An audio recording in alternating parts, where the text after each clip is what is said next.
Vamos a presentarla a Paula, que ya es el segundo año que está con nosotros acompañándonos. Ella es economista y especialista en transformación digital. Así que, Paula, te pasamos la palabra. Sabemos que podés compartir pantalla si querés para pasar la presentación.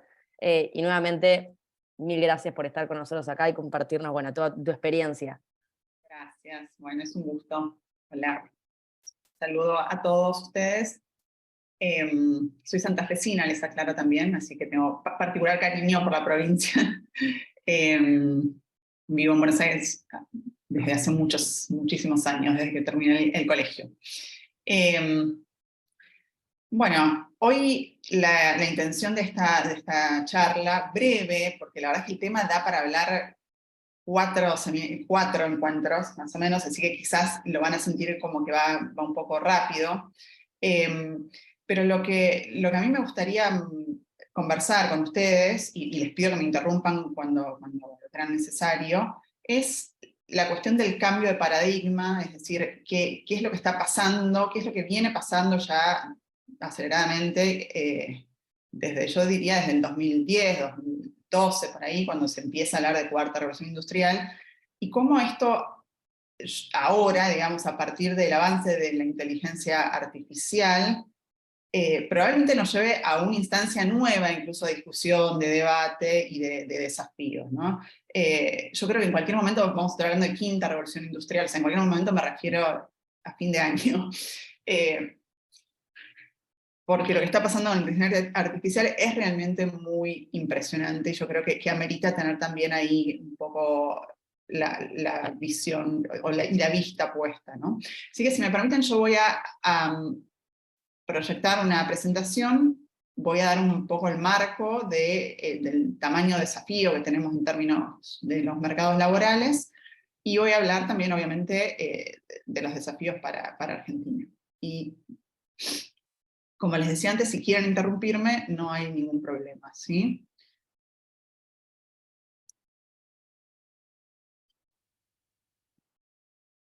Vamos a empezar por el comienzo. Acá, y voy a proyectar. Bueno. No sé qué ven ahí. ¿Ven la diapositiva entera? Se ve del lado izquierdo entera y entiendo que más chiquito del lado derecho la siguiente. Pero bueno, para ansiosos es ideal, ¿eh? ¿Cómo hago para que se vea solo la que estoy presentando? Bueno.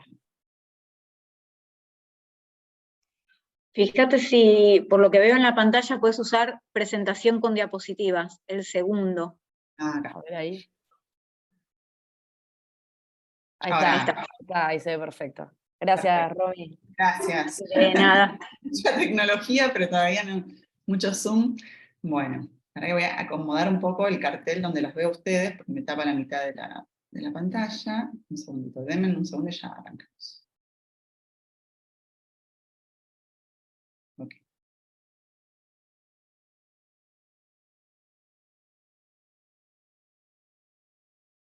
Un segundo, que tengo que achicarlos a ustedes, porque si no, no puedo dar la presentación. Bueno, ahí ya ni siquiera los veo, perdón. Bueno, empiezo. Obviamente me interrumpen, sí, cada vez que necesiten.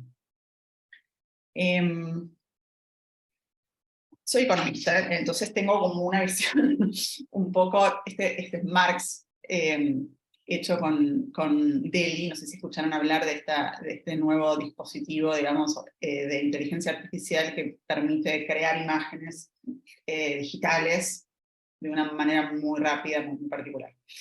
Bueno, en general, ustedes saben que desde la economía se considera que, y casi todas las corrientes así lo creen, y lo presentan de distintas maneras, pero creo que lo que agrega valor, lo que crea valor en cualquier función de producción es básicamente el trabajo, y el trabajo es inherente al ser humano, ¿no? Ahora yo lo pongo me lo pregunto porque es parte de la discusión que se está dando en estos días, pero realmente lo que agrega valor, lo que hace la diferencia, lo que hace que el capital circule más rápido, es el trabajo, es decir, aquella cosa que por ahora viene siendo irreemplazable, y que sin eso, la verdad es que no hay agregación de valor. Podés tener capital, podés capital fijo, podés tener capital financiero, podés tener un montón de recursos dentro de la función de producción, pero lo cierto es que si no hay trabajo, la magia no ocurre, ¿no? Trabajo humano. La época nos lleva a preguntarnos, bueno, ¿y ahora cuál es el capital fijo? ¿Qué es lo que está pasando? Porque lo cierto es que lo que estamos viendo es que parte del proceso de transformación tiene que ver con la digitalización y con los datos, es decir, con todo este enorme volumen de datos que es posible gracias a un set de tecnologías digitales que tenemos entre nosotros desde hace más o menos 10 años. Pero lo cierto es que en los últimos años hemos generado en las sociedades, todos nosotros, una enorme cantidad de datos, y esos datos vienen a ser la materia prima de lo que estamos viendo ahora como las nuevas maneras de generar valor en la economía digital. Donde el algoritmo, por llamarlo de alguna manera, si ponemos ahora la inteligencia artificial como la principal tecnología, el algoritmo viene a ser lo que para nosotros sería el capital fijo, ¿no? La tecnología. Ahí va. En Argentina, a partir del COVID, se ha dado realmente un proceso de aceleración tecnológica bestial, yo diría. O sea, esto es un relevamiento que hicimos con el BID, que lo publicamos en el 2021, donde preguntábamos, de todo este listado, que son las 10 tecnologías consideradas tecnologías de la industria 4.0, nosotros preguntábamos cuáles de estas tecnologías venían utilizando antes de la pandemia y cuáles empezaron a utilizar a partir de la pandemia. Lo que encontramos es que todas, más o menos, esto fue una encuesta que se hizo a empresas, todas las tecnologías se estaban utilizando más o menos, o sea, algunas muy poco, tipo los sistemas de integración o la realidad aumentada, pero lo cierto, estas son empresas de bienes y de servicios en Argentina. Y había otras que tenían un nivel de incorporación bajo, o sea, el 25%, es un cuarto de las empresas, de las que más usaban la computación en la nube, la inteligencia artificial y la Big Data. Lo cierto es que a partir de la pandemia se duplican, todas las tecnologías duplican su nivel de uso, y algunas, en particular la computación en la nube, el análisis de datos, la Big Data, o sea, todas las que tienen que ver con las ciencias de datos y la inteligencia artificial, llegaron a niveles de 4 de cada 10 empresas, lo cual es un montón, la verdad que es un montón. O sea, que la pandemia realmente aceleró la incorporación de tecnologías en el entramado productivo. Entonces, hoy el panorama en el cual nos discutimos qué va a pasar con el empleo es un panorama en el cual todavía hablamos de cuarta revolución industrial, como yo les decía, en cualquier momento vamos a estar hablando de la quinta, pero hay una verdadera aceleración tecnológica, hay un incremento de la automatización en la producción, que es una característica propia de esta revolución. Ustedes saben que la tercera, que la ubicamos ahí por 1960, era una revolución dada por la incorporación de la computadora en los procesos industriales, sobre todo, donde ya obviamente se venía automatizando la industria, los primeros, las líneas de montaje, digamos, que empezaron a comienzos del siglo, llegan a los años 60, con niveles de automatización importantes, realmente importantes. Pero lo que cambió ahora es que la automatización viene de la mano de la digitalización, es decir, de la posibilidad de conectar en tiempo real muchas cosas, persona con la máquina, máquina con máquina, la unidad de ventas de una empresa con la unidad de despacho. Bueno, esa es una característica propia de la época. Y entonces, en la medida en que tenemos más uso de estas tecnologías digitales, más incorporación de estas tecnologías, estamos también generando más volumen de datos, ¿sí? Que es lo que se va a usar luego en esta nueva función de producción donde el algoritmo que emplea datos es lo que agrega valor. ¿Y cómo se agrega valor? Bueno, esto es para una clase entera, si quieren luego, si alguien tiene alguna pregunta lo podemos ver en detalle, pero la verdad es que hay modelos de negocios nuevos que son posibles gracias a estas tecnologías que llevan a situaciones, yo diría, donde aparte de automatizar, se logra como descentralizar la toma de decisiones, se logra pasar de modelos preventivos a modelos predictivos, se predice la demanda, se predice el consumo, se desintermedian las relaciones, tanto las relaciones laborales a través de los trabajos de plataforma, como también se desintermedian algunos eslabones de las cadenas productivas. Por ejemplo, qué sé yo, en cualquier momento yo creo que no van a existir las concesionarias, es decir, la industria automotriz podría perfectamente vender sus productos y llegar directamente al consumidor final, ¿no? Y eso genera en las cadenas globales de valor relocalización hacia los países desarrollados, que se habían ido, las grandes corporaciones se fueron de las economías que pagan mejores salarios a Asia, en los 90 sobre todo, buscando competitividad salarial. Bueno, esos modelos ya están medios en decadencia porque hay posibilidades tecnológicas de producir zapatillas, calzados, ese tipo de productos en países desarrollados con fábricas hiper conectadas e hiper tecnificadas. Entonces, y con muy poco trabajo humano, que es lo que por ahí podría subir el costo de producir zapatillas en Alemania, por ejemplo. Entonces, estas fábricas inteligentes lo que permiten es el reshoring de la producción, una vuelta de esas grandes corporaciones globales a los mercados de consumo, básicamente. Eso, se acortan las distancias. Van a localizarse donde está el mercado de consumo, porque tecnológicamente es posible ahora producir barato también en Europa, también en Estados Unidos. ¿Sí? Nada, es para hablar una hora, pero son como tendencias de esta época, que obviamente, como no puede ser de otra manera, impactan sobre las modalidades de empleo y sobre las posibilidades que tenemos las personas de seguir generando ingresos. Y también sobre los balances entre ocio, trabajo, nivel de conexión diaria y de desconexión, y pone en juego un montón de derechos digitales y laborales. Otra característica de la época que me parece bastante interesante es que las plataformas, sobre todo las de telecomunicaciones, que crecieron un montón en estos años, permitieron algo que antes era impensado, que es la exportación de los servicios. Ustedes saben que normalmente los servicios eran considerados como algo que se agotaba en el lugar donde se prestaban, ¿no? Bueno, eso ya no es, sí, digamos, hoy es posible tener, y ustedes lo ven sobre todo en la industria de la economía basada en conocimiento, donde uno tiene servicios profesionales que se prestan en Argentina para empresas que están afuera, ¿no? Desarrolladores de software que están trabajando para afuera. Bueno, eso es posible ahora, no era posible hace 10 años atrás. Entonces, esta es otra característica. Y la otra cuestión tiene que ver con el incremento en el comercio internacional de los bienes digitales. Los bienes digitales, es decir, los contenidos digitales, las licencias, los software, representan de manera creciente una parte mayor en el comercio internacional. Entonces, eso que se movía antes por los barcos, que llegaba a los puertos, qué sé yo, está cambiando de formato, es de otra forma, ¿sí? Ya no se traslada en buque ni en avión, ¿sí? Eso quiero decir. Entonces, es un cambio realmente radical. Entonces, en este marco, bueno, ¿qué pasa con el empleo? ¿Qué pasará con el empleo? ¿Qué está pasando?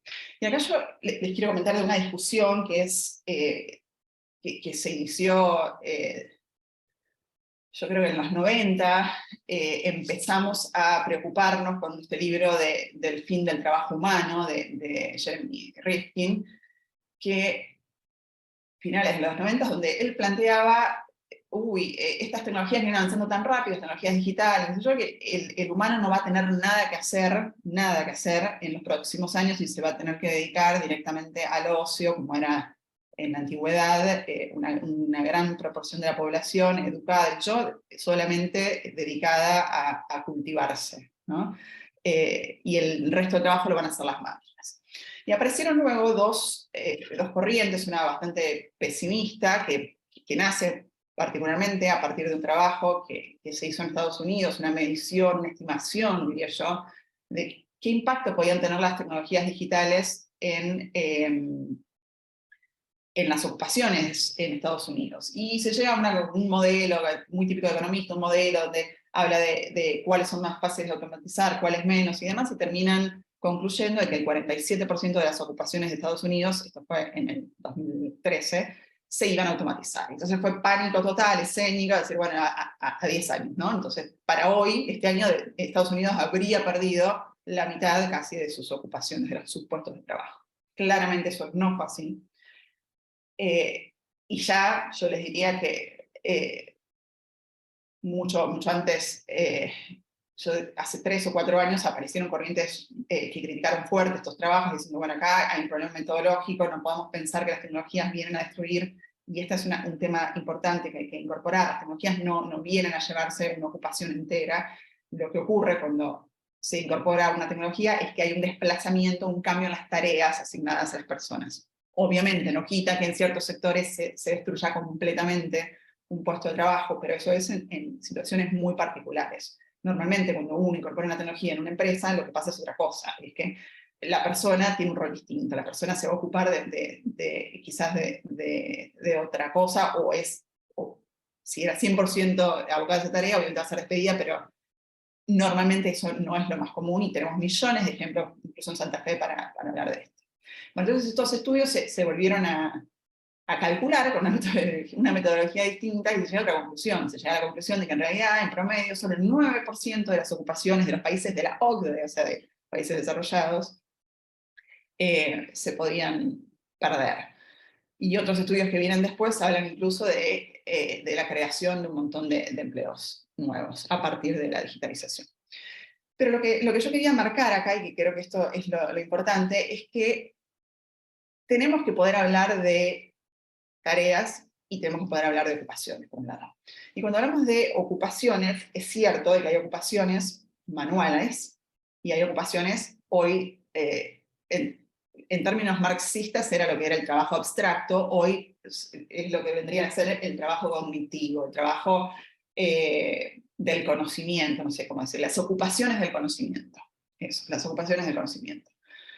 En ambos casos, tanto en las manuales como en las del conocimiento, hay chances de automatización. Obviamente hay actividades manuales que son más fácilmente automatizables que otras, y hay actividades o ocupaciones del conocimiento más fácilmente automatizables que otras. Entonces, por ejemplo, cuando pensamos en las fácilmente automatizables y manuales, bueno, aparecen los operarios de ciertas máquinas que tienen un rol más de supervisión, y todo lo que tenga que ver con la industria, digamos, con esas ocupaciones que estaban en las líneas de montaje.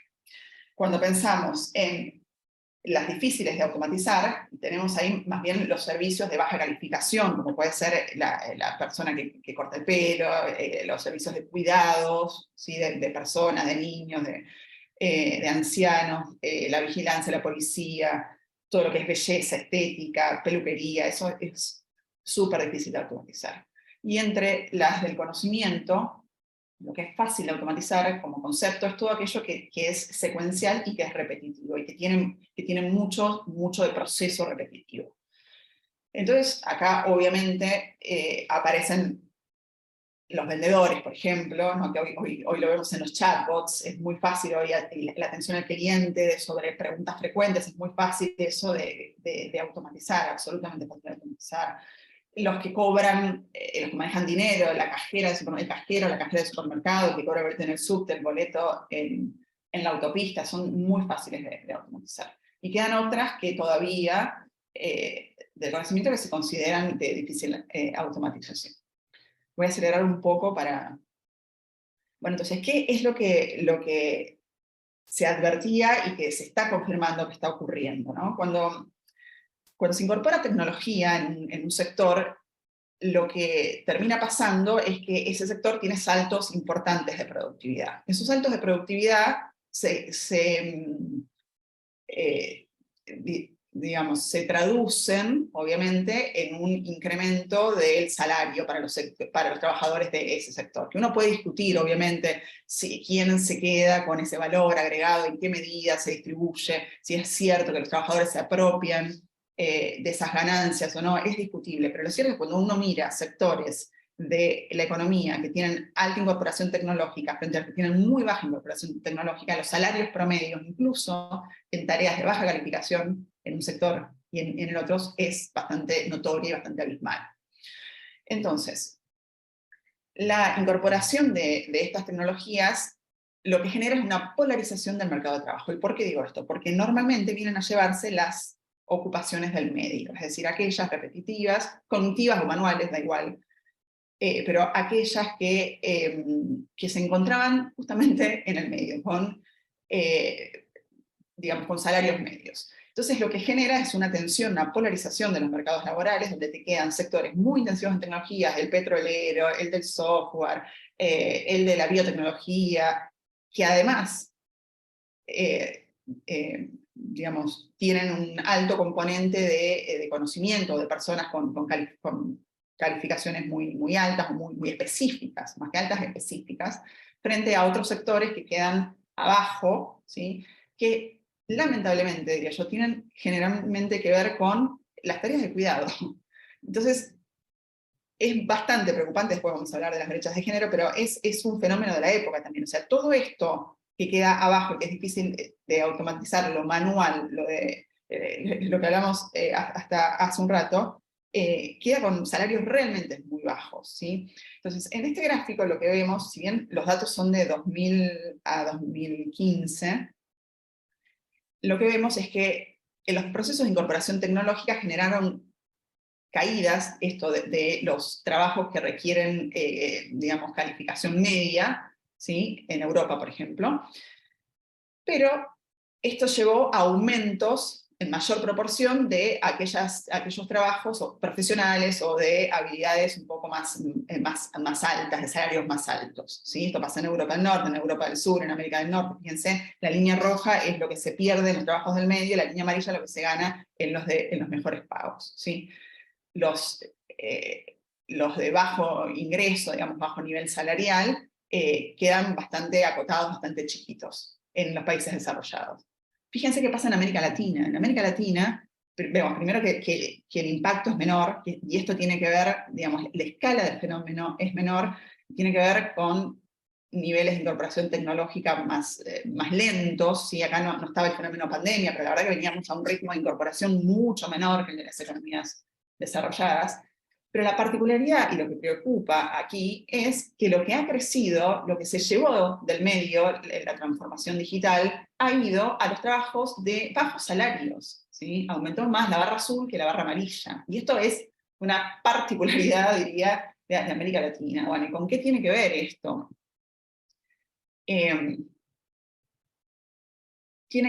Para que corra la barra, no el título. Tiene que ver con la menor incorporación tecnológica, como les decía hace un rato, ¿sí? Que fue, paradójicamente, en América Latina, a las ocupaciones de conocimiento, o sea, dentro de las cognitivas, digamos, pero que son fácilmente automatizables. Uno puede decir, ¿cómo es posible que si incorporas tecnologías vayan a crecer aquellas cognitivas que son de fácil automatización? Y bueno, es posible por esto, es posible porque en América Latina en los últimos 15 años se dio algo que no, en Argentina nos resulta raro, pero ustedes saben que Argentina es un país que tiene educación pública, gratuita y universitaria, desde hace más de 150 años. Bueno, este es un fenómeno que no es extendido a toda la región. La región empezó digamos, a incorporar nuevos profesionales, así de manera acelerada, universitarios y terciarios, en los últimos 15 años de una manera muy fuerte, ¿no? Entonces, en América Latina lo que se ve es que ha aumentado mucho la oferta de profesionales frente a un mercado que no pudo absorber esa incorporación de profesionales, y entonces, a pesar de la incorporación tecnológica, que como decía, es lenta, lo que se ensancha, o las mayores ofertas laborales, digamos, aparecen en la ocupación, en esas ocupaciones manuales, que son menos automatizables, en esos servicios de baja calificación, como el que hablaba antes, de la peluquería, el cuidado de personas, ¿sí? Y todo lo contrario de lo que pasó en los países desarrollados, ha bajado, ¿sí? El salario, digamos, pero esto es por un tema de oferta, de mucha oferta de profesionales, bajó el salario en los sectores más, digamos, de servicios cognitivos o basados en conocimiento, o más, digamos, con mayores formaciones. Entonces, esto realmente es muy distinto a lo que se ve en otras regiones, y esto llama poderosamente la atención, y aquí es donde nos preguntamos, y estaría bueno repetir estos estudios, qué es lo que pasó después de la pandemia, o sea, si seguimos con una tendencia digamos, a la pauperización del trabajo, es decir, estamos incrementando la cantidad de gente que está trabajando en sectores que pagan poco, que pagan mal, ¿no? A pesar de que tenés una economía de conocimiento que tiene sector, que tiene 20.000 vacantes por año que no lo logra cubrir en Argentina solamente, ¿sí? A pesar de que se supone que las tecnologías demandan gente con mayor preparación. Bueno, ¿qué es lo que está pasando que nos lleva a una situación en la cual la incorporación tecnológica en América Latina termina en, digamos, en cierta tensión al mercado laboral, pero sobre todo incremento de la parte de abajo? Eso es lo que hay que poder revertir, y ese es el desafío. Pero bueno, volviendo un poco al paradigma, yo diría que lo que permiten estas tecnologías es el surgimiento del trabajo autónomo. Ustedes van a decir, bueno, el trabajo autónomo es trabajo precarizado, es trabajo independiente, porque realmente en Argentina lo que vemos con fuerza es que el trabajo formal, la verdad que no es lo que más crece, lo que más crece es el trabajo informal, el cuentapropismo. Bueno, esto es un fenómeno regional y es un fenómeno que tiene que ver también con la incorporación de estas tecnologías, donde digamos, en el trabajo formal es muy poco probable que se puedan incorporar personas que tienen baja calificación. Hay obviamente oportunidades para emprendedores, hay oportunidades para hacerse de ingresos a través de trabajos de plataforma, están las WorkTech, o sea, todas las plataformas mediante las cuales la gente logra ofrecer servicios, comillas, digo esto porque uno piensa en las de reparto y demás, son, digamos, son sistemas bastante particulares para analizar, donde es verdad, logra la plataforma unir oferta y demanda, pero es como que se desdibuja la relación laboral, ¿no? Cada vez hay más gente joven, sobre todo trabajando en esas plataformas. Ahí no se reconoce todavía desde el derecho una relación laboral, porque se supone que la plataforma intermedia es oferta y demanda, y vos sos una persona que no tenés una relación de dependencia en otra plataforma, simplemente te conectás cuando quieras, y cuando quieras prestas tus servicios de ir a buscar algo y llevarlo a otro lado, ¿no? Pero lo cierto es que en esos modelos de negocio, la mayor agregación de valor, como les decía antes, tiene que ver con los datos que se generan en esas plataformas, tiene que ver con la publicidad que luego hace la plataforma sobre ciertos productos, con los descuentos, con el negocio financiero que se hace en Rappi por comprar con descuentos en ciertos productos o en ciertos negocios y demás. Entonces hay también acá una pregunta de qué va a pasar con el trabajo asalariado. Lo cierto es que el trabajo asalariado, así como lo conocemos, el trabajo más como de la revolución industrial, de la primera, el trabajo en relación de dependencia, de 8 horas diarias, de 40 horas semanales, qué sé yo, está en franca decadencia, a nivel global, y esto es parte del fenómeno tecnológico. El trabajo asalariado viene bajando a niveles importantes. Entonces, en Europa o en economías donde se garantizan ciertos derechos y que tienen niveles promedio de ingresos mucho mayores a los nuestros, lo que se plantean es, bueno, frente a esta caída, digamos, del trabajo formal, ¿qué conviene hacer? Conviene reducir las jornadas laborales, conviene dar una renta universal para que todo el mundo pueda vivir bien, ¿no? Empiezan a haber planteos de naturaleza redistributiva muy particulares, pero que vienen a atender a este problema, ¿no? Que tenés mucha gente trabajando como autónoma, bastantes emprendedores, sobre todo en las economías desarrolladas se ve fuerte esto, mucha gente, sobre todo la menos educada, y los jóvenes trabajando en plataformas colaborativas, digamos, y cada vez menos trabajo asalariado. Y la verdad que eso es un problemón para los sistemas de previsión social. Claramente, no sé cómo esto se va a acomodar en los próximos años, va a ser grave.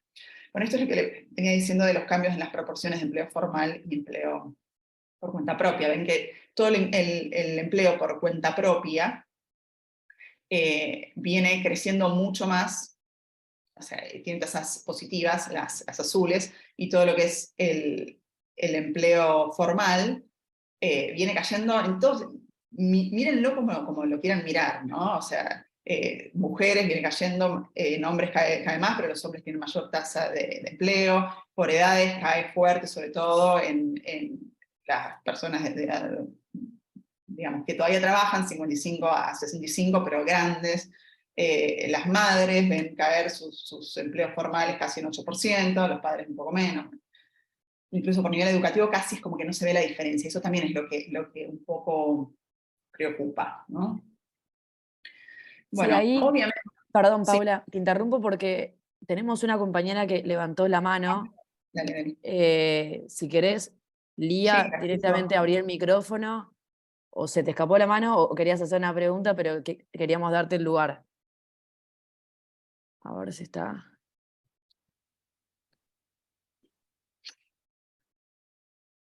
No me habilita, dice. A ver, espérame. A ver, un segundo, porque tengo todo abierto por aquí. Bueno, esto así. Yo no veo la mano levantada, pero... Ahí está. Ahí está. ¿Estás? Hola Paula, ¿cómo estás? Yo Bien. vengo del otro palo, vengo de la arista ambiental y también como soy joven, también ahí quería hacer un mínimo aporte mientras venías hablando sobre los empleos, que también venía a darle como una parte un poco más humana, también teniendo 30 años, que creo que también los jóvenes no estamos esperando como conservar el empleo que tenemos. O sea, como que esto lo de justamente que vos decías de la parte asalariada o como esta estabilidad media implícita en nosotros, o por lo menos en mi caso, no la tengo. Y mucho menos un joven universitario, y creo que los que estamos acá, también no sé si les pasa lo mismo, pero bueno, para solventar la universidad también tenemos que recurrir a trabajos poco estables o de pocas horas, y esto también, o sea, como que vemos que nos demandan un montón de profesionalismo y demás, pero a su vez esta cuestión de la estabilidad laboral no la tenemos, o por ejemplo siempre pensamos en becas y demás. Entonces, bueno, creo que es como, comparto lo que vos decís, ¿no es cierto?, sobre las tendencias, son como que se espera mucho de los jóvenes y no se nos da como esa estabilidad o esas cosas que vos decís. Pero bueno, nada, es un aporte que miro desde ahí, y también viendo el cuadrito de los empleos, también, bueno, esto lo de la brecha de género, creo que yo también fui cuidadora, fui niñera, y creo que justamente es eso, también la parte de la enfermería y demás, justamente ese trabajo cuidado, está bueno porque son mercados que también ahora se le pueden abrir a los hombres, o a las personas masculinas, y eso también está bueno desde el punto de vista de la inclusión o desde la parte feminista, ¿no?, del movimiento feminista. Y bueno, sobre todo haciendo una contribución, también saber en qué rol, por ejemplo, jugaría el profesional ambiental dentro de, bueno, un ambiente o un mundo sumamente tecnologizado, donde toda la tecnología tiene que ver con recursos minerales, que son recursos o tecnologías que requieren recursos no renovables. Entonces, bueno, también saber qué se esperaría, por ejemplo, de los profesionales ambientales. Me imagino que también, bueno, hay un montón de otras cosas para hablar, pero también está bueno, no digo que me la tengas que responder a la pregunta, sino que queda abierta, ¿no? Pero la verdad que está muy bueno intercambiar con... No creo que te vayas a tener tantos problemas. Hay gente que va a estar peor que vos, así que no te preocupes. Sí, no sé. No, porque parte del paradigma también tiene mucho que ver con la economía circular y con las ideas de cierta sostenibilidad ambiental. Eso también, la verdad que estas tecnologías, te guste o no, permiten como sistemas mucho más eficientes en términos del uso de recursos. O sea, no, sin generalizar, porque obvio, me parece, bueno, pero el consumo energético, sin generalizar, pero digo, despapelizaron el Estado, no sé, como ejemplo, hace ya 10 años, pero, ¿no? Y generan un montón como de menor huella digital, si querés, menor huella ambiental, si querés ponerlo en esos términos. Y también es cierto que hay aplicaciones muy interesantes que, cuando yo digo generan nuevos mercados, estas tecnologías, te voy a dar un ejemplo. Se está trabajando fuerte, y los organismos multilaterales de crédito lo están financiando, en utilizar la tecnología de blockchain, de tokens, la tokenización de activos ambientales. Esto es poner en valor los activos ecosistémicos de un territorio, es decir, los árboles, los bosques, el agua, y eso, y traducirlo por hectárea, digamos, se le da al dueño de la hectárea un token que luego se va comercializando, negociando en un mercado de ecotokens. Entonces, de alguna manera, vos estás utilizando blockchain, estás generando un mercado de ecotokens que no existía, y estás dándole un ingreso al dueño de esa hectárea porque no deforestó, porque conservó el ambiente, qué sé yo, le estás dando la posibilidad de monetizar ese valor natural, ¿sí? De su territorio. Entonces, se pueden estimular también, digamos, mercados verdes a partir del uso de estas tecnologías, y pasa y están re de moda, digamos, son temas que tienen un montón de financiamiento, así que vas a tener trabajo, porque digo, todo ese desarrollo de lo financiero en lo ambiental está súper de moda, y tiene que ver con estas tecnologías. Esto era impensado, te vuelvo a decir, hace 5 años atrás. Obviamente están siempre los desafíos más de gobernanza, ¿no? De generar estos mercados, que sí, sabemos que la tecnología se puede usar, se puede tokenizar esto y cualquier otra cosa. Lo difícil es armar el mercado de valores. Lo difícil es sentarse con la CNV, que es la Comisión Nacional de Valores, establecer cómo se legisla esto, bueno, cómo sobre qué plataforma, todo el mundo quiere tener la plataforma en la que se comercia. Bueno, es complicado, pero digo, hay un montón para hacer con tecnologías digitales en el sector medioambiental. Así que yo creo que no vas a tener problemas, Laura. No te preocupes. Bueno, esperemos. Bueno, gracias. No, sigo, dale. Estábamos hablando de esto, de las mujeres, y la verdad que esto es bastante, para mi gusto, otra vez, un segundo, bastante como, ya me aburre el tema de la brecha de género, sinceramente se los digo, chicos, es como que no puedo creer que, y es un fenómeno global, no digo que sea un fenómeno argentino, pero mira, tasa de actividad, las mujeres, o sea, tasa de actividad es ocupar, o sea, la gente que está ocupada o desocupada, pero que tiene voluntad de trabajar. 51% de las mujeres contra 70% de los varones, ¿sí? Brechas salariales, como lo mires, existe brecha salarial, es decir, por la misma tarea en el mismo sector, las mujeres ganamos menos que los varones. Ya debiera ser inmoral, no sé cómo decirlo. Cuando mirás entre trabajadores profesionales, la brecha salarial es de 27 puntos. Cuando mirás entre trabajadores no calificados, la brecha salarial es de 37 puntos. Siempre obviamente las mujeres abajo, ¿no? Cuando mirás entre jefes y jefas, o sea, personas en roles ejecutivos, de coordinación, 15% de brecha. Asalariados, 23,8% de brecha. Entre los cuentapropistas, también 27% de brecha. Y lo cierto es que frente a estas brechas, las mujeres tienen que trabajar, el cálculo es, las mujeres tenemos que trabajar en un mes 8 días y 10 horas más que los varones para recibir el mismo salario haciendo la misma cosa, ¿no? O sea, vergüenza ya. Y el trabajo informal, obviamente, las mujeres es mayor, el porcentaje de mujeres en trabajo informal es mayor que en hombres, el desempleo de mujeres es mayor que en hombres, bueno, nada, brechas de género. Y tiene, nos guste o no, que ver con el trabajo no remunerado y la cantidad de horas diarias que nosotras dedicamos en promedio a las tareas de cuidado, ¿sí?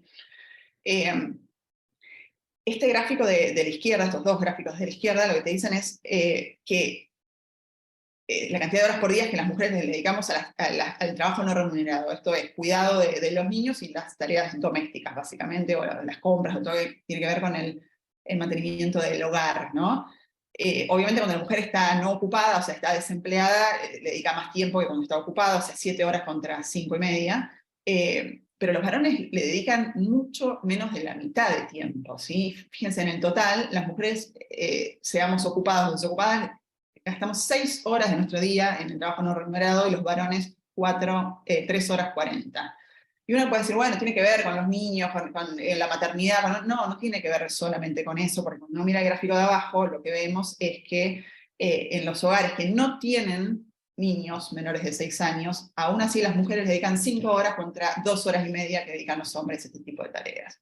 Y cuando hay menores entre 2 y 6 años, bueno, ahí la diferencia ya es abismal. 11 horas de trabajo en esto las mujeres y 3 horas varones. Entonces, evidentemente aquí hay un tema que tiene que ver con cómo se distribuye ese trabajo no remunerado y con todos los dispositivos que implica que alguien se ocupe de todo esto otro, ¿no?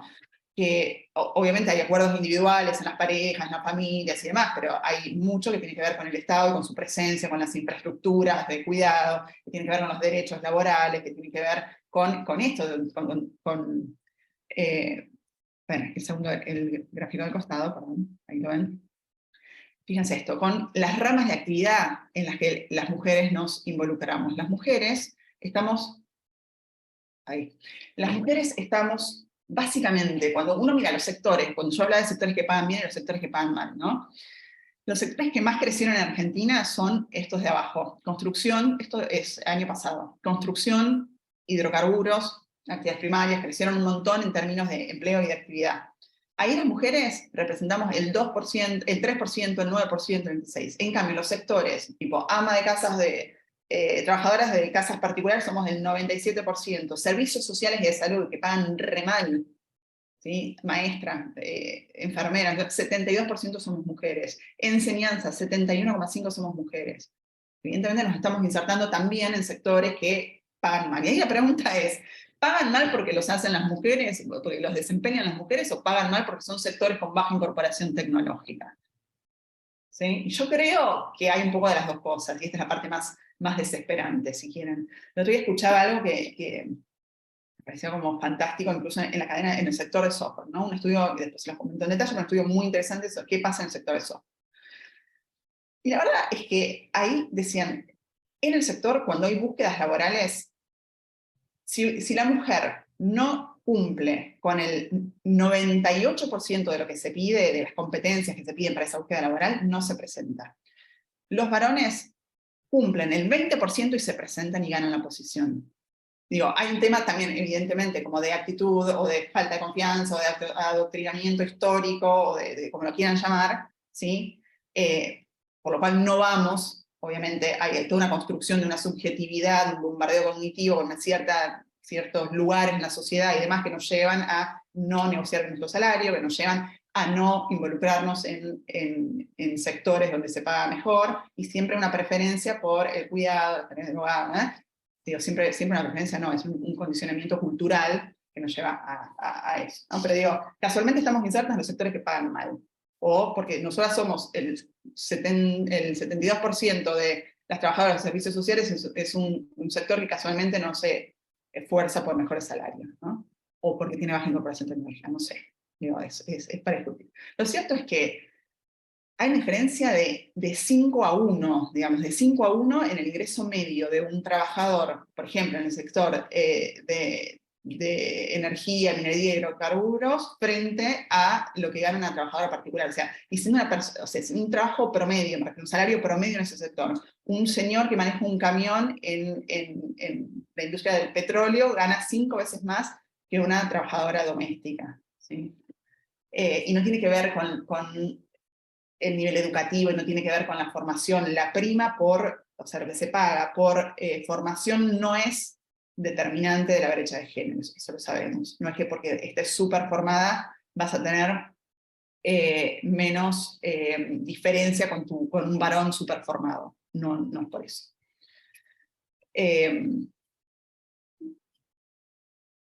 Bueno, entonces, ¿ustedes ven la barra donde yo la veo? ¿Es tan molesta esta barra?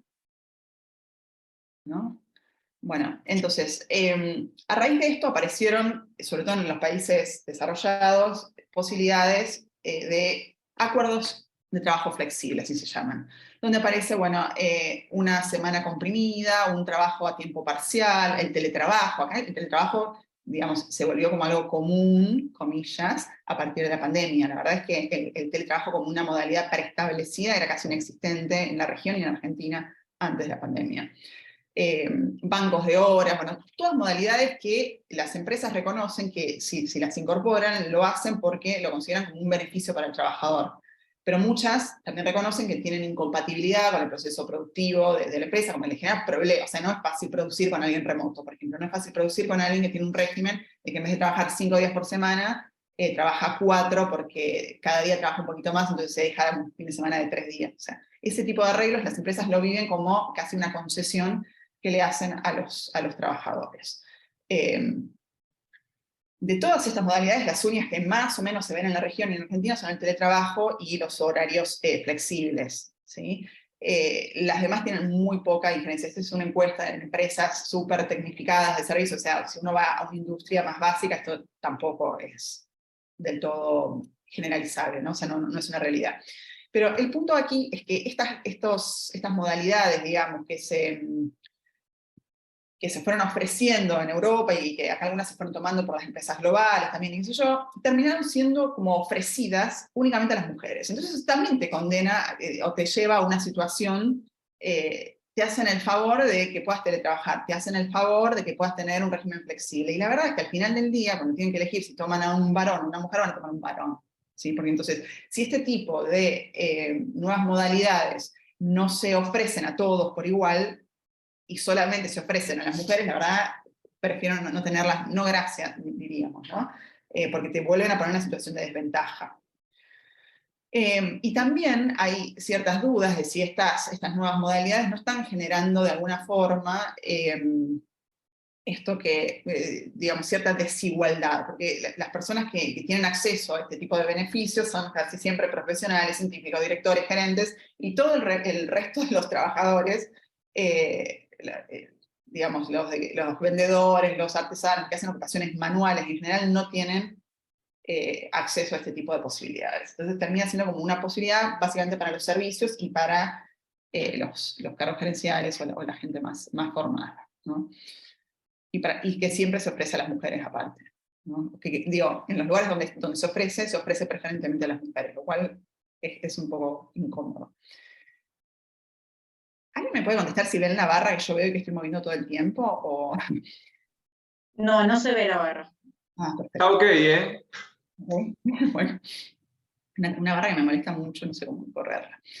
Bueno, entonces, uno dice, bueno, oportunidades, ¿a dónde están las oportunidades para las mujeres? ¿Qué va a pasar? ¿Cuáles son oportunidades en general para el país? Estamos hablando de que el sector de servicios basados en conocimiento, que es un sector relativamente nuevo, incluso como terminología aparece como algo bastante nuevo, es un sector que viene creciendo a más no poder y tiene que ver con estas plataformas y con estas condiciones de poder exportar servicios también, pero que en Argentina se ha convertido en el tercer sector exportador, es el tercer sector exportador, o sea, es un montón. Esto ha pasado en los últimos 10 años, ¿no? Es un sector que genera el 7,4% del empleo formal, de ese bajo empleo formal que tenemos, el 7,4% lo genera el sector de servicios basados en conocimiento. La mitad está orientado a la exportación, y es un sector que deja siempre 20.000 puestos de trabajo sin cubrir. Es un sector que paga 83% más promedio de los salarios que un sector tradicional, y que en cantidad de empresas creció 48% entre 2007 y 2020. O sea, es tipo explota, ¿no?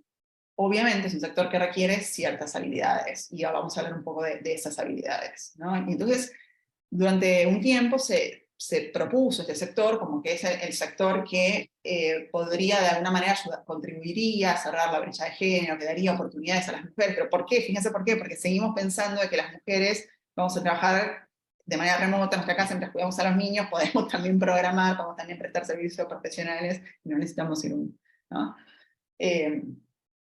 Nada, lo que digo es que cuando uno lo piensa de esa manera, dice, sí, es un sector que ofrece oportunidades para las mujeres, pero lo cierto es que en tanto y en cuanto el sector se vuelva más específico en el tipo de habilidades que requiere, y nosotros sigamos teniendo las brechas de género que tenemos en el sector de ciencia, tecnología, ingeniería y matemática, en este STEAM, las oportunidades para las mujeres van a estar bastante en duda, diría yo. ¿Por qué? Porque cuando uno ve este sector, las carreras de ciencia, tecnología, ingeniería y matemática, solo el 12% de las mujeres elegimos ese tipo de carreras.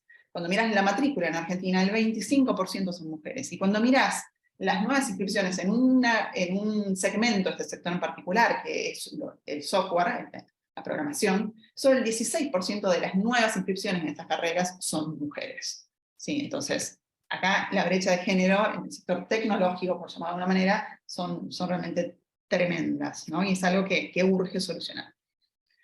Y tenés lo que se llaman la segregación horizontal y la segregación vertical, que esto explica un poco cuál es el fenómeno que se ve aquí claramente, pero pasa en todos los sectores de actividad.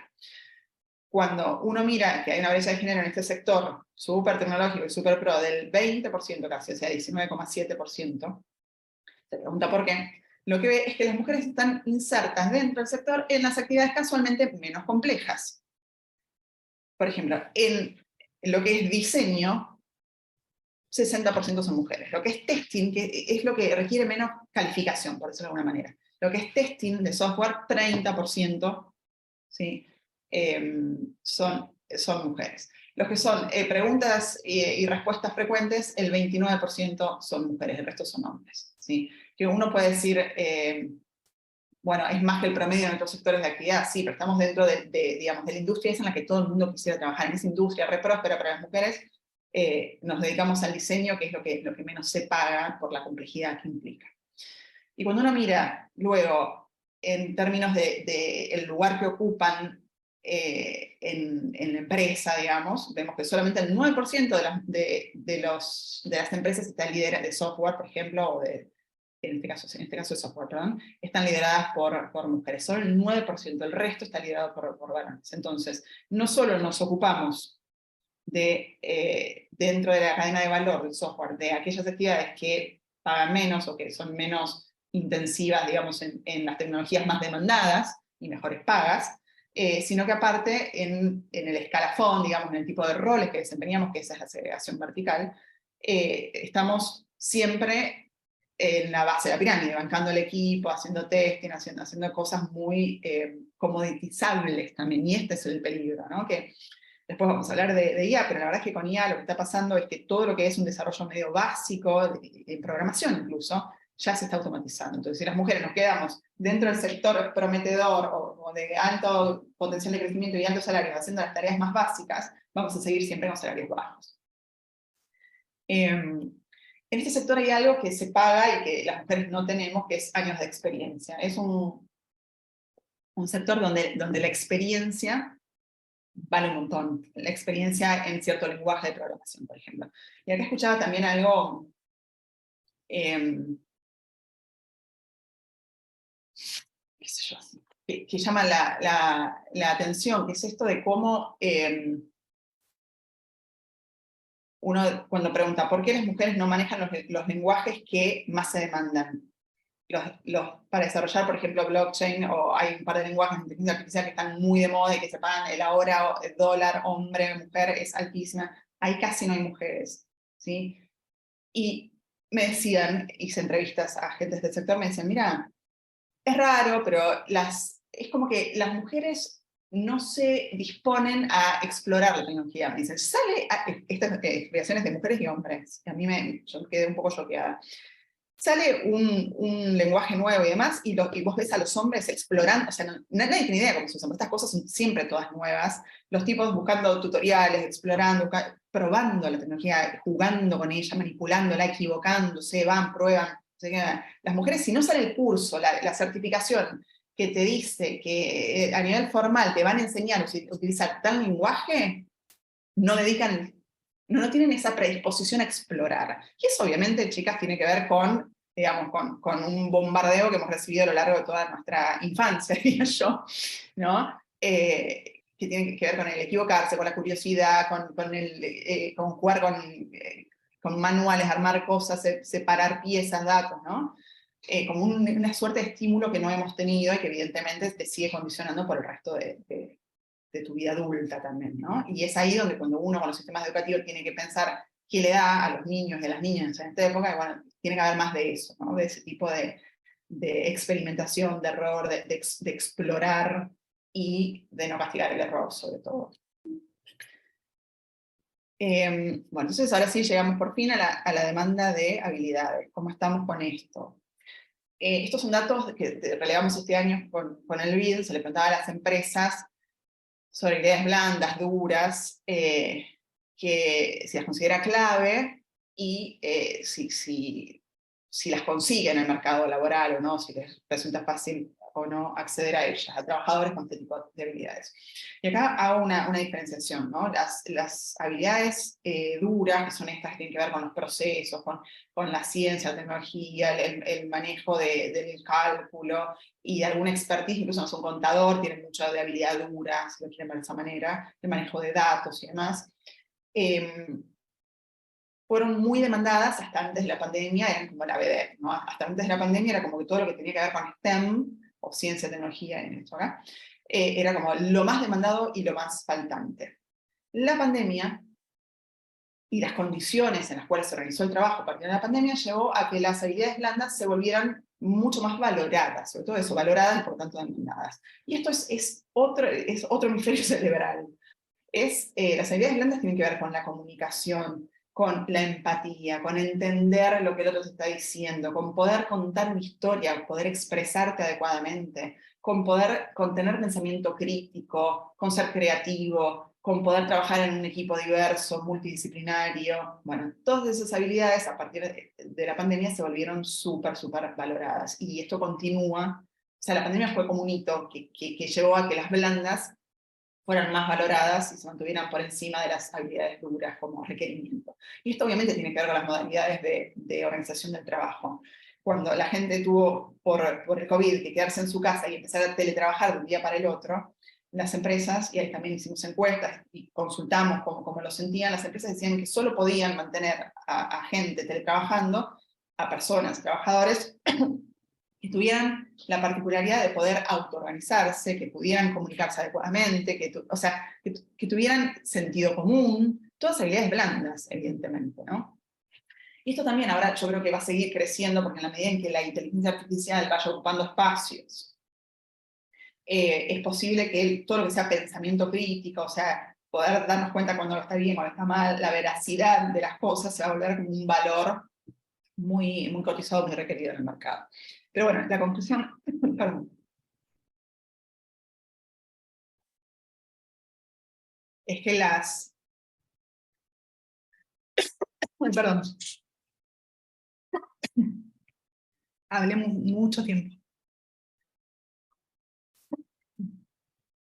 Tranquila, Paula, ahí recuperate. Ya si querés vamos también pensando ahí en el final de este bloque para luego darle paso a Romina. Así que esperamos, Paula, hasta que te recuperes. Mientras tanto ahí les pedimos a los chicos y a las chicas que vayan formulando si tienen alguna pregunta más o algún comentario más y te damos pie ahí para el cierre.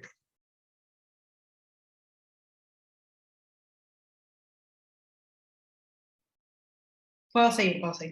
Ahí está. Bueno, las STEM siguen siendo habilidades, yo diría, no consideradas tan claves como las blandas, pero sí faltantes. O sea, sigue faltando gente con STEM. Así que ahí también, para los que se preguntan qué hacer, qué estudiar y qué hacer, hay una oportunidad. Bueno, y ahora, medio como para cerrar, ¿no? La IA, disrupción total, lenguajes conversacionales, que es una tecnología que se venía generando desde hace mucho tiempo, pero lo que cambió y lo que volvió disruptivo en este tiempo es la interfaz, es la posibilidad de expresarlo mediante un chat. Es la sensación de estar conversando con la computadora. Y la verdad es que yo no sé si me hubiera gustado hacer una encuesta, no tuve tiempo de prepararla, saber quiénes de ustedes utilizaron el chat de GPT. Yo lo usé apenas salió, que fue en noviembre del año pasado, y la verdad que quedé sorprendidísima. Ese día yo estaba haciendo un trabajo que estaba analizando un modelo de regresión lineal complicado. Pongo los resultados del modelo y me tira el análisis, o sea, hizo mi trabajo, algo que yo creía que era difícil de hacer, que me iba a llevar una semana de trabajo, qué sé yo, más o menos, porque no lo hace perfecto, me lo tiró en menos de un minuto. Yo quedé como, voy a morirme. ¿Por qué? Porque veníamos diciendo de que la automatización iba a ir por los trabajos repetitivos, secuenciales, y lo que estamos viendo es que ya no es así. ¿Y qué es lo que está pasando? Empieza a pasar que, como hemos generado tantos datos, ustedes saben, los datos los generamos entre todos, cada vez que te conectas a un dispositivo, cada vez que haces una compra online, usas una tarjeta de crédito, te logueas en una red wifi, estamos generando las máquinas conectadas en una industria, datos. Entonces, lo mismo pasa con algunos formatos de los datos, por ejemplo el texto. Sobra texto escrito, sobran imágenes en esta época. Entonces, todo eso con modelos de entrenamiento que obviamente requieren un montón de esfuerzos de infraestructura tecnológica, o sea, se requieren computadoras súper potentes, se requiere mucho consumo energético, no es perfecto. Todo eso puesto en valor hoy con una interfaz súper amigable, pareciera que se puede llevar puesto el trabajo de un montón de gente. Inclusive, acá hay ejemplos, ¿no? Pero El otro día escuchaba un reportaje de una persona que trabaja en la industria de audiovisuales como intérprete y como voces en las películas, en las series, qué sé yo, y dice, con 3 segundos de un audio tuyo, la inteligencia artificial hoy ya puede, digamos, hacerte decir cualquier cosa, y con tu voz, suena como tu voz, y entonces los actores ya pueden estar doblados, y hay series Netflix así, que uno pone cualquier idioma y la voz suena como la voz del actor, lo puedes escuchar en italiano, en alemán, en francés, ¿sí? Porque, bueno, en 3 segundos de tu voz se puede programar que vos digas cualquier cosa con cualquier tono, con cualquier emoción. Entonces, los intérpretes están en pánico total. Tengo amigos que han perdido que han perdido contratos este año porque empiezan a probar las plataformas con inteligencia artificial. Los telemarketers, los vendedores, los traductores, los contadores, o sea, siempre pensando obviamente, las cosas que no son tan comunes. Los abogados, hubo juicios en Estados Unidos donde un sistema automatizado trató de intervenir en un juicio y lo hizo medianamente bien. Entonces, evidentemente, yo creo que cuando nos preguntamos cuáles son los trabajos del futuro y qué tenemos que hacer y demás, tenemos que pensar qué sobra y qué falta, ¿no? Me parece que lo que falta es conciencia crítica. Lo que falta es también poder identificar qué es verdadero y qué es falso. Eso es lo que falta en esta época, sobre todo, ¿no? Y van a aparecer ligados a eso un montón, van a ver, de industrias y de desarrollos y de oportunidades. Pero bueno, para no dejarlos solamente con la mala onda, les digo, bueno, ¿cuáles son los trabajos del futuro? Yo acá lo que les sugiero es que siempre traten de, mire, a mí me sirve hacerlo de esta manera, pensarlo desde la perspectiva tecnológica. Esto es, uno se fija por sector de actividad, cualquiera sea, yo acá puse unos ejemplos, tecnológicamente hacia dónde están yendo, qué tipo de tecnología están utilizando, qué tipo de modelos de negocios están implementando y demás, y ahí te vas a dar cuenta claramente cuáles son las oportunidades dentro de ese sector. Entonces, por ejemplo, decimos que la industria automotriz está yendo hacia los vehículos autónomos o conectados. ¿Sí? Entonces, ¿qué va a requerir? Y están bajando las concesionarias. Entonces, ¿qué no va a requerir? Vendedores. ¿Qué va a requerir? Va a requerir personas que puedan programar cuestiones de conectividad, que hagan interfaces de voz, personas que hagan impresión 3D. Ya me estoy quedando sin voz, perdón. Ingenieros en baterías de litio, nuevos materiales, gente que haga análisis de datos, porque el auto conectado va también a emitir un montón de datos sobre el uso que se le da al auto, a los recorridos que se hacen. Eso va a permitir después customerizar la oferta de los próximos autos a ciertos clientes, ¿no? Toda esa información vale un montón. Uno luego mira, por ejemplo, no sé, en la medicina. En la medicina se está yendo hacia el diagnóstico a distancia, hacia la bioimpresión de materiales, hacia las aplicaciones y las plataformas de salud.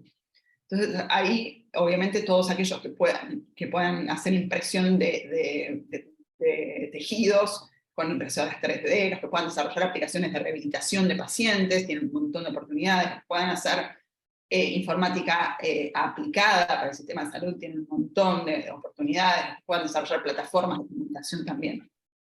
Y luego, por ejemplo, la industria del petróleo está yendo hacia sistemas donde se tiende a bajar el riesgo humano, o sea, ya no se envía al humano a lugares peligrosos, sino que se empiezan a explorar con sensores, se empiezan a explorar con drones, entonces ahí cualquiera que opere drones o que programe sensores tiene un montón de oportunidades. Me estoy quedando sin voz ya, disculpen, hay que poder analizar datos. Bueno, entonces, podría seguir un montón, no me quiero ya exceder, hay otra persona que viene ahora, pero yo lo que diría es que acá el desafío es pensar cómo estamos educando, qué estamos haciendo, y la verdad que no quiero ser mala onda, pero estamos haciendo las cosas bastante mal en este sentido. Cuando uno piensa, por ejemplo, en lo que decía al comienzo, ¿no? Que esta es una época que requiere creatividad, innovación, pensamiento crítico. Además, bueno, todavía tenemos sistemas donde se ponen notas, donde se castiga el error, una educación primaria con contenidos electrónicos, cuando los pibes están acostumbrados a estar todo el día con dispositivos y cosas, tienen otra manera de aprender, de razonar, están como... se los sigue formando como a nosotros, yo tengo 40 años, y lo siguen formando de la misma manera, sentados, escuchando a la docente, si ven un poco más de videos, tienen una clase de robótica, pero digo, la manera de enseñar sigue siendo muy, muy vieja. Y se sigue poniendo también mucho hincapié en ciertos contenidos, cuando en realidad yo creo que lo que hay que fortalecer es como cierta lógica computacional, es decir, entender lo que es una falacia, entender lo que es una secuencia de pensamiento lógico, o sea, cosas que te van a servir luego para la vida esta llena de algoritmos y datos, ¿no? Por ahora. Y también alcanzaría con fortalecer, para mí, el pensamiento computacional y con fortalecer también el pensamiento crítico y la interpretación de textos, mínimo. O sea, el primario le pediría eso. En la secundaria, ¿qué está pasando? Que las trayectorias educativas, la verdad, no se adecúan para nada, pero para nada, a lo que requiere el mercado laboral. Es decir, seguimos con secundarias que solamente piensan en pibes que van a ir a la educación superior. No estamos pensando en secundarias que puedan ofrecer también una formación para el trabajo. Y cuando vas a la formación, a la educación técnico-profesional, ves una desconexión total con los requerimientos del sector productivo. Es decir, se siguen enseñando cosas en estos institutos de formación profesional que qué sé yo, seguimos dando en un pueblo de 5.000 habitantes peluquería y ahí está lleno de peluqueros y no estamos enseñando, por ejemplo, a manejar un control de control numérico, una máquina con control numérico. Bueno, ese tipo de desconexiones. Y cuando vas a la universidad, seguís con diseños curriculares larguísimos, carreras que duran 7 años, una ingeniería, y cuando mirás los números, decís, bueno, ¿y quiénes se graduaron en 7 años? Nadie, la gente se gradúa en 10 años, igual que en medicina. Entonces tenés una terminalidad muy baja ahí. Yo creo que hay que ir digamos, a sistemas un poco más breves, más aplicados. Obviamente tienen que quedar las ciencias de base, las carreras sociales, digo, no estoy hablando de eso, digo, lo que digo es que tendría que ajustarse un poco la oferta al momento, ¿no? Y como fortalecer quizás